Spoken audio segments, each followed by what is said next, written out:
ही Samajwadi party की ना हो, पर पार्टी के कदावर नेताओं के गुर्गों के कारनामों में कमी नहीं आई।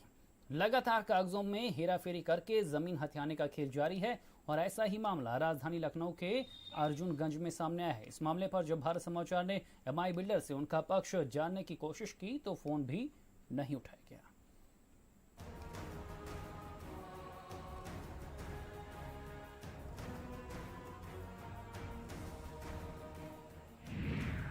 एमआई सेंट्रल पार्क से सावधान। एमआई में पैसा लगाया तो डूब जाएगा। अर्जुनगंज के सरसावा में घपलेबाजी। सेंट्रल पार्क धोखाधड़ी से बना है। लखनऊ में सरकार की नाक के नीचे जनता को धोखा दिया जा रहा है। लोगों की गाढ़ी कमाई एमआई बिल्डर लूट रहा है। अर्जुनगंज के सरसावा में जिस जमीन पर Qadir builder MI central park बना रहा है वो विवादित है। जमीन मालिक डीपी बुद्धराजा ने बिल्डर पर एफआईआर दर्ज कराने की मांग की है। आरोप है कि एलडीए के अफसरों से मिलीभगत करके अवैध नक्शा पास कराया गया है। बिल्डर के प्रोजेक्ट में धांधली है। 6000 वर्ग मीटर जमीन के एग्रीमेंट पर 31,000 वर्ग मीटर का नक्शा पास कराया है, जबकि जमीन एलडीए के क्षेत्र में आती ही नहीं।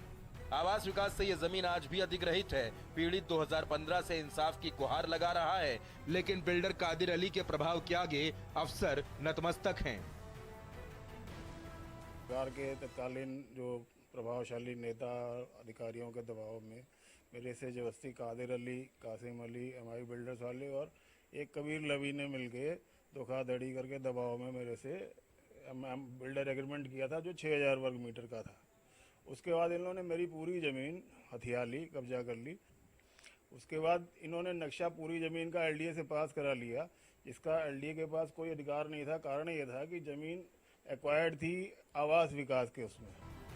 दरअसल धन प्रकाश की यह जमीन 31,000 वर्ग मीटर थी, जिसे आवास विकास परिषद ने अवध विहार योजना में अधिग्रहित किया था, जो बाद में यह जमीन योजना के किनारे रह गई।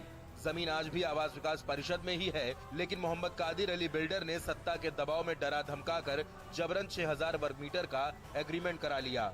जो जमीन आवास विकास में थी उस पर एलडीए ने कैसे नक्शा पास किया, ये बड़ा सवाल है। अब उस जमीन पर एमआई सेंट्रल पार्क बन रहा है और लोगों से बुकिंग भी की जा रही है, जिसमें प्रदेश की जनता की गाढ़ी कमाई डूबने का खतरा है।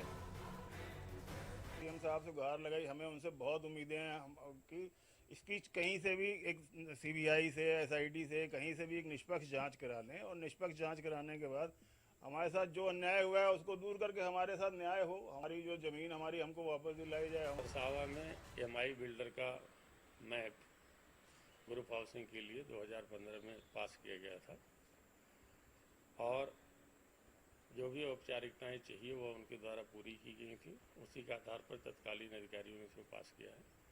यह तथ्य फिलहाल एलडीए के संज्ञान में नहीं है। वह जमीन किसी भी प्राधिकरण द्वारा एक्वायर्ड था। एमआई बिल्डर के मालिक मोहम्मद कादिर से फर्जी नक्शा पास कराने और जमीन विवाद को लेकर उनका पक्ष लेने के कई प्रयास किए गए, लेकिन वो सामने नहीं आए। फिलहाल इस प्रोजेक्ट में बिल्डर और विभागों ने मिलकर ऐसी खिचड़ी बनाई है कि जिसमें बुद्धराजा और उनके परिवार का जीवन बर्बाद हो गया है। अब उन्हें आखिरी आस सीएम योगी से है। ब्यूरो रिपोर्ट, भारत समाचार।